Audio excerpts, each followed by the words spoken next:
সূরা আর room.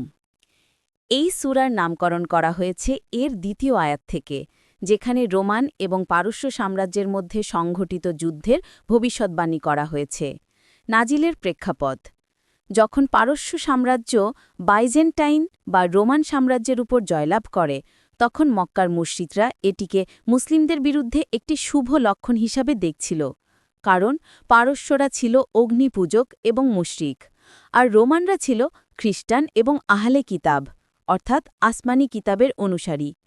মুশরিকরা ভাবছিল, যেহেতু মূর্তিপূজকরা আহলে কিতাবদের পরাজিত করেছে, তেমনি তারাও মুসলিমদের পরাজিত করবে।